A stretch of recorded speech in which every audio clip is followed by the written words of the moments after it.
If you're an artist and thinking of selling your art today, I think prints are one of the most accessible, best, easiest and cheapest ways to go.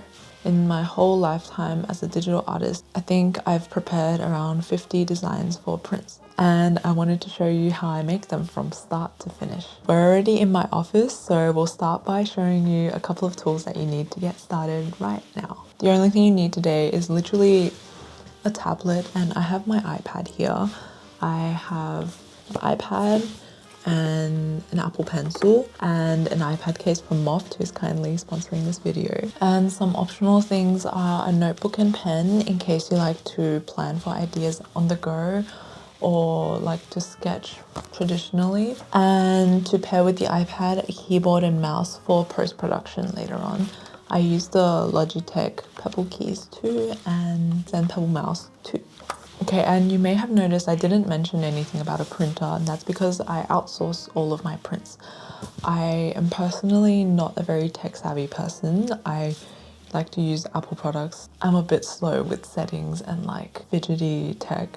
I'll introduce you to a few of the programs that I use to send to printers. You can either print it at home, which I don't know anything about personally, but what I can tell you is about outsourced printing and group orders. For my recent print order, I went through a group order with my local Perth friends. If there's any local conventions, there might be a group order, so you can ask around in your local convention if anyone's hosting group orders, because I find that that's quite common in different states. Especially in Australia, there's a really nice community of artists there. There's a lot of pros and cons with outsourcing prints versus having your own printer.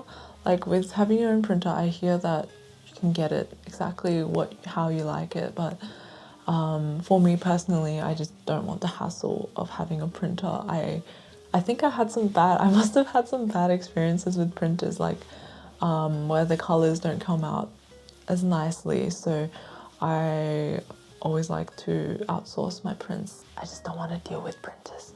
And for this entire process, I only use 2 programs, and it is Procreate. Procreate is literally like the most powerful, simple digital art software I've ever seen in my life. It is so great. It works actually amazing with the iPad because it's like so seamless. You literally feel like you're drawing on paper. And wait, I should mention, I have the Paper-like screen protector on. I've been using Paper-like screen protectors for like ever since I got this iPad, and it's been amazing always. Not sponsored. I definitely recommend like a paper textured screen protector like Paper-like or something. Naoki Saito also has a screen protector, so if you're in Japan, you can check that out on Amazon. I think it's a bit of a cheaper option than Paper-like. And the other software that we're using is Clip Studio Paint, and that one gives you a lot more options, like changing from RGB to CMYK, and like setting up crop marks and like bleed. That one's a lot more simple to do that kind of adjustments with, but what you draw on doesn't really matter because you can always import it later on. The first and most important step for making prints is ideas generation. This is a tutorial on how to make prints and not illustrations. We need to first identify what the purpose of a print is, and that is to like put up on someone's wall or to give to people in the end. It's a bit different from personal art, so I like to treat it as such. Like, what is the purpose of this print? And everyone might take it differently, but as an artist who's making the print, you need to have that in mind for yourself. So for example, it could be a feeling that you want to evoke when someone looks at the print. It could be like the contents of the print, like what actions they're doing. Like if it's like a really cute fan art of 2 characters that wouldn't usually be doing this, but then they were doing this, and that was really cute, like a slice of life moment between characters in a really intense fantasy anime. Like for example, Griff Guts playing bowling together. And for the feelings that you want to evoke, do you want to evoke like fluffy feelings, comfy slice of life? Like, this is so gorgeous. And then this one is like, oh my gosh, it's so shiny and it makes me feel happy looking at it. Do you want someone to feel happy looking at it, or do you want them to feel melancholy or like nostalgia? Have a brainstorm and write down some words that you want your piece to evoke. This may seem tedious at the start and feel like it's not necessary, but later on having clarity right from the start helps you save a lot of time later on when you're making lots of stylistic choices. Bringing it back to the purpose of the print will be a really big time saver later on. After you have the basic concept of your piece ready, you can start looking for some reference photos. You can find as many as you like from like Pinterest. You can find photographs or illustrations and paintings, old painting. Find as many references as you want, but don't go too overboard as to not start sketching. Just find like a handful that you're ready to begin working. Just be really aware of yourself that you're looking for it to find something that'll benefit your drawing rather than procrastinating the next step, which is thumbnailing. This one is literally the most important and probably the hardest for me. I've said that for every step so far. But thumbnailing is a really quick and rough mini drawing that kind of describes what the final piece will look like. Think of it as a blueprint of your final print piece. So for this one, you want to make sure that you go really quick and really rough with it. Do not sketch out any details for this. Just go like, make it super small to help with that. So I make it like this big when you're drawing it. What you want to do is kind of like just really sketch out the shapes that you want to see in the final piece. And after you got some lines, plan out some values, like paint out the black and white structures of your final painting to see like where's the darks and where's the lights in your final painting. And after you got the blacks and whites, you can fill out a mid-tone as well. So make sure there's only 3 colors. Once you're happy with the composition, black and white, you can go on to make a color plan in your thumbnail. Still keep it really small, and plan out the kind of colors that you want for your final piece. And once you're done with the thumbnail, draw like 10 of them and then pick your favorites from there. Okay, it doesn't have to be 10, but like try to do more than 3 unless you like really want to do this composition. Just try to make this like a really fast approach to go through some ideas in your head before settling with the final one. If you do a thumbnail before, you're gonna save so much time. Please trust me on this. Did you do it? Comment down below if you did your thumbnails. If you were drawing on your notebook up until now, we're going to move on to our iPad now. And now that we're on to working with the iPad, I will mention that I actually reached out to Moth to work together on this video. Recently, I've been getting invested in using their new dynamic iPad folio case. Wait, check this out. Oh my gosh. And it's actually super stable. This looks really small, but I can draw straight on here. And it's so convenient when I'm taking it outside, because usually I would need to take this out with me. I actually took this out to travel last year in Japan, and this thing weighs 1 kilo. Now I'm gonna keep this boy at home and I'm gonna take this out with me. I've been using iPad cases for like 15 years and this is literally my favorite iPad case. They're just so flexible with the ways they can hold up the iPad. This Movis material that they're working with also looks super luxurious and feels amazing as well. It also has a detachable pen holder. It just slips right in. And now your Apple Pencil's secured for like the plane rides and the train rides. And in case you wanted to get one of these iPad cases for yourself, I've put my code for 10% off in the description, so you can check that out if you're interested. The next step now is sketching. This might be the part where you'll use your reference photos the most. You can do this step as many times as you want. I personally do it once. I think it just makes line art so much easier. Feel free to sketch as neatly or as messily as you can. You have your composition. Right now for the sketching phase, you're basically preparing to do the line art. Clarify some shapes that you're not sure of, or like plan some things so you can get a really nice line in the next step. It's line art time. You know that feeling when you turn your sketch layer off and your art just looks like this is gonna get rid of that feeling forever. You're gonna turn the opacity of your sketch layer so low that turning the sketch layer on and off will not affect the visuals of the final drawing. Once you turned it down to like maybe 10% or 8%, turn it on and off after you started lining and see if it makes a difference, and if it doesn't, then you've got it. But yeah, try it out. Let me know if it works for you as well. This is my favorite technique to getting line art more flowy. The next stage is coloring. For this step, I like to have a lot of references as well, especially like impressionist paintings, and also I test out some brushstroke textures as well. For a single illustration, I like to stick with less hues. If this is the color wheel, I like to pick a few from here, not necessarily from this side, but like I like to pick a wide here and a little bit here. So like this and this. If that makes sense. Let me know if you know what I mean. But this one is just super different for everyone, so I'll just leave it at that for now and have fun with the coloring, guys. If I were to leave a tip for beginners, I would say if you're just starting out on anime style drawing, it's really helpful to do a back flat color. In your color plan, just eyedrop from your color plan the like blocks of color on your page and like kind of do that according to the line art. You can drag and drop on Procreate. Yeah, get those big blocks of color in, and don't worry about the details until later in the rendering stage. Just do the bigger blocks of color, the better. And now for rendering and finishing touches. This one, it depends on which references you're referencing from.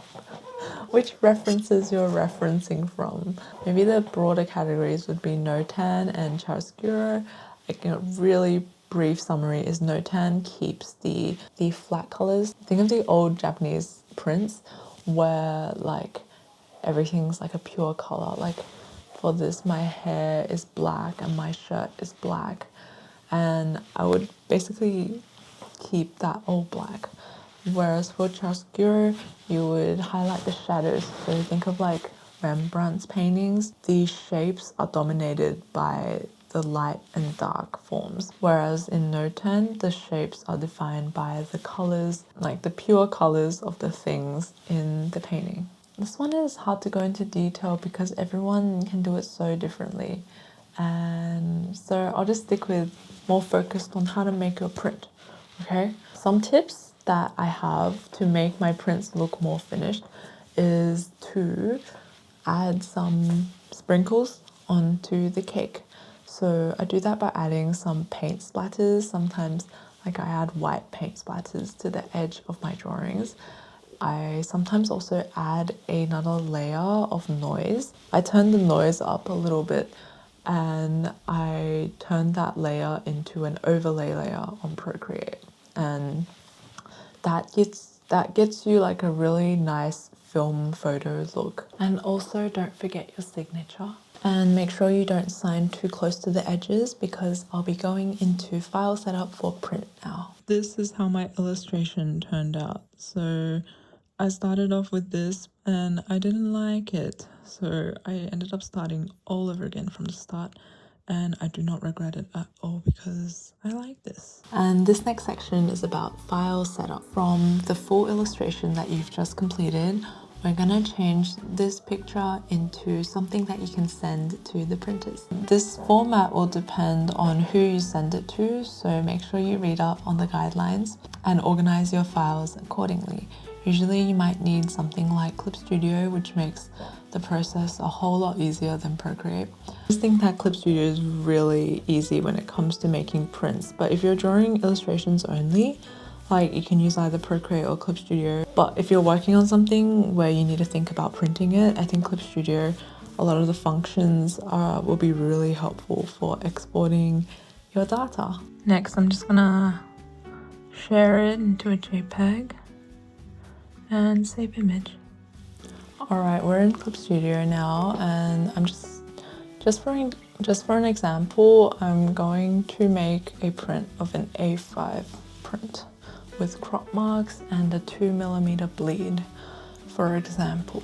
So we're gonna go File, New, and it's an illustration, but if you're exporting more than one print at once, I'm just gonna click the comic. I'm just gonna name that A5 print. example. And you're going to choose where you're going to save it. I'll just do it on my iPad for now. Preset, you can pick a A5 color, and that gives you most of the right things over here.